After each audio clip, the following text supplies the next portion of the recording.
दोस्तों, सेफोलॉजिस्ट संजय कुमार की अपनी सो कॉल्ड गलती कबूल किए अभी 36 घंटे भी पूरे नहीं हुए थे कि राहुल गांधी की पेड वोट चोरी कैंपेन की एक और परत रह रहकर उतर गई है। इन्फ्लुएंसर काव्या कर्नाटक, जो अपनी इंस्टाग्राम बायो में शोइंग इंडियाज रियलिटी लिखती हैं, अब उन्होंने वोट चोरी कैंपेन की अपनी एक वीडियो को डिलीट करते हुए सॉरी कह दिया है। लेकिन ये इकलौती नहीं है जिन्होंने राहुल गांधी के इस पीआर कैंपेन को धड़ल्ले से सपोर्ट किया। इन इन्फ्लुएंसर्स की लिस्ट काफी लंबी है। 3 दिन पहले ईसीआई ने राहुल गांधी के पूरे वोट चोरी प्रोपेगेंडा को एक्सपोज तो किया ही किया, साथ ही संजय कुमार और काव्या जैसे बिके हुए फर्जी बुद्धिजीवियों के मन में एक्सपोज होने का ऐसा डर बिठा दिया कि वो खुद ही अपना फैलाया हुआ रायता समेटने लगे। लेकिन इन्हीं सब ने हमें ये सोचने पर मजबूर कर दिया कि आखिर ऐसा पेड प्रोपेगेंडा काम कैसे करता है, जिसमें इन्फ्लुएंसर से लेकर के एक्सपर्ट्स तक इतने बड़े झूठों को सच की तरह बड़ी आसानी से लोगों तक पहुंचा देते हैं। इसमें फायदा राहुल गांधी जैसे नेताओं का होता है, पैसा इन बेईमानों को मिलता है और बेवकूफ आम जनता बनती है। नमस्कार, मैं हर्ष नायक और आप देख रहे हैं द पैम्फलेट। देखिए, प्रोपोगेंडा की इस मशीनरी को समझने के लिए हमें सबसे पहले यह समझना होगा कि प्रोपोगेंडा के 9 बेसिक प्रिंसिपल्स होते हैं और इसमें से सबसे पहला वो है जिसमें हमारे एलओपी राहुल गांधी बड़े मंजे हुए खिलाड़ी हैं। यह है लाई बिग। एक इतना बड़ा झूठ बोलो कि लोगों को यकीन ही ना हो कि कोई इतना बड़ा झूठ भी बोल सकता है। राहुल गांधी ने यह झूठ कहा कि आम जनता के वोट चुराए जा रहे हैं, यानी लोगों के नाम वोटर लिस्ट में से काटे जा रहे हैं। महाराष्ट्र इलेक्शन हो या आगामी बिहार इलेक्शंस, हर एक में राहुल गांधी या तो आरोप लगाते हैं या फिर वोट चोरी के खतरे की तरफ इशारा करते हैं।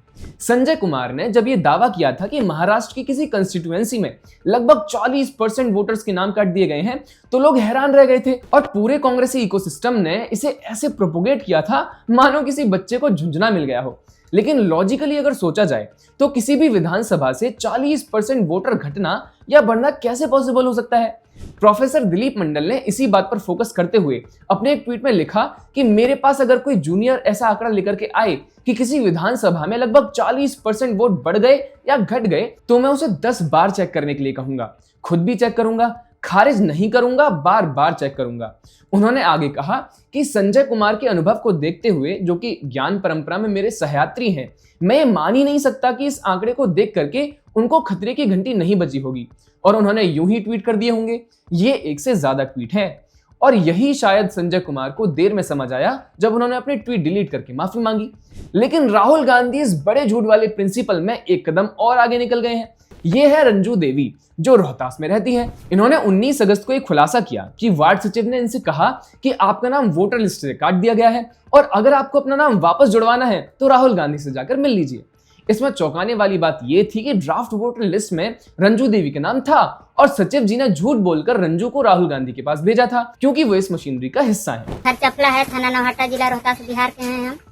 और हमारा वार्ड जो है और पंच है, वो दोनों निकाल कर लिस्ट लाए। उसमें हमको बोले आपको 6 आदमी के नाम नहीं है, चलिए वहाँ पर आ रहे हैं राहुल गांधी, तेजस्वी यादव, उनसे मिल लीजिए और अपना नाम जुड़वा लीजिए। तो हम लोग देहात के औरत हैं, गंवार लोग हैं, जो जैसा कहता है वही ना सुनेंगे। हम लोग गए वहाँ, तो वहाँ भी बोला उन लोग के बोलना राहुल गांधी से कि हम लोग के 6 आदमी के नाम नहीं है, पुराना लिस्ट में था, नया वाला में नहीं है। तो वही बात हम वहाँ जाकर बोले हैं। असल में 18 अगस्त को राहुल गांधी ने एक पब्लिक मीटिंग की थी जिसमें उन्होंने ईसीआई और वोट चोरी वाले अपने नैरेटिव के लिए लाइव एग्जांपल्स अपने चमचों से मंगवाए थे, जिसमें से एक रंजू देवी भी थी। अब जरा आप इसे समझने की कोशिश कीजिए दोस्तों। यहाँ लोकल कांग्रेसी नेताओं ने पहले तो गरीबों से झूठ बोला कि उनका नाम वोटर लिस्ट में है ही नहीं, ताकि राहुल गांधी की प्रोपेगेंडा मीटिंग्स की सीटें भरी जा सकें। फिर इसी झूठ को इस्तेमाल करते हुए राहुल गांधी ने एक और बड़ा झूठ फैलाया कि आम लोग अपनी प्रॉब्लम्स लेकर के उनके पास पहुंच रहे हैं और दावा कर रहे हैं कि उनके नाम भी वोटर लिस्ट में से काटे गए हैं। खैर, हम अपने प्रिंसिपल्स पर वापस आते हैं और दूसरा है इसमें फोकस। प्रोपेगेंडा इतना सिंपल रखो कि लोगों को सोचना तक ना पड़े कि ये हो क्या रहा है। राहुल गांधी अपनी बौद्धिक क्षमता के हिसाब से ही उन्हीं मुद्दों को उठाते हैं जो उनको खुद समझ में आ पाए।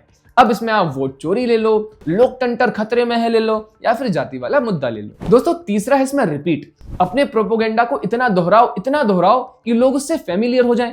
एसआईआर और वोट चोरी के अपने नैरेटिव को राहुल जहां जाते हैं वहां जाकर के उसको गला फाड़ फाड़ कर चिल्लाते हैं, चाहे पार्लियामेंट हो, कोई मीटिंग हो या रैली हो। इसके बाद आता है ब्लेम एंड प्रोवोक। विपक्षी पार्टी को अटैक करो, कभी भी किसी भी अच्छे फैसले के लिए क्रेडिट ना दो और उनके खिलाफ लोगों को प्रोवोक करो, लेकिन उनके अंदर ऐसा डर भर दो कि उनको लगे कि ये तो अब जीने और मरने का सवाल है। और यही है अगला प्रिंसिपल, क्राइसिस। अब हम अगले प्रिंसिपल पर आते हैं, जो है इमोशन, मतलब कि लोगों की भावनाओं से खेलो, तर्क से नहीं। राहुल गांधी इसमें माहिर हैं। वो रंजू देवी जैसी महिलाओं को स्टेज पर लाकर के उनकी कहानियां सुनाते हैं, जहां वो रोते ही बताती हैं कि उनका नाम वोटर लिस्ट से काट दिया गया। लोग भावुक हो जाते हैं, सोचते हैं कि हाय कितना बड़ा अन्याय हो रहा है, लेकिन हकीकत ये है कि वो नाम कभी कटा ही नहीं था। ये सब स्क्रिप्टेड था ताकि लोगों के दिलों को छुआ जा सके। राहुल की वो मीटिंग्स में आंसू बहाने वाली कहानियां, वो गरीबों के दर्द का जिक्र, सब भावनाओं को भड़काने के लिए ही होता है। अगला प्रिंसिपल है पेंडर। कांग्रेस और राहुल गांधी हमेशा बीजेपी को लोकतंत्र का दुश्मन बताते हैं और ईसीआई को बीजेपी का गुलाम। कोई फैक्ट चेकर अगर सच्चाई बताए तो उसे गोदी मीडिया या बीजेपी का एजेंट कहकर खारिज कर देते हैं। और आखिरी प्रिंसिपल है नो लिमिट्स। जीत के लिए कोई भी हद पार करो। जैसे स्थानीय कांग्रेस नेता ने रंजू देवी से झूठ बोलकर उन्हें मीटिंग में भेजा, सिर्फ राहुल के नैरेटिव को मजबूत करने के लिए। काव्या ने फर्जी वीडियो बनाया और संजय ने नकली डाटा फैलाया।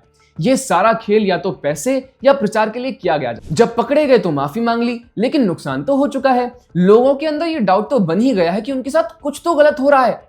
दोस्तों, 9 प्रिंसिपल सिर्फ वोट चोरी तक सीमित नहीं है। राहुल और कांग्रेस इन्हें कई मुद्दों पर इस्तेमाल कर चुके हैं। संविधान खतरे में है, रिजर्वेशन को हटाया जा रहा है, ईवीएम हैक कर ली गई, राफेल डील में चौकीदार चोर है। इन सभी मुद्दों में कुछ ना कुछ ऐसा पैटर्न हमें देखने को मिला है। अब लोगों को यह समझना होगा कि कांग्रेस का यह प्रोपोगेंडा मशीन सिर्फ सत्ता के लिए लोगों को गुमराह करने का खेल है। जितना जल्दी लोग इस बात को समझ पाएंगे उतना ज्यादा बेहतर है। खैर, आपका इस विषय में क्या मत है, हमें कमेंट्स में जरूर बताइएगा। जुड़े रहिए पैम्फलेट के साथ। नमस्कार।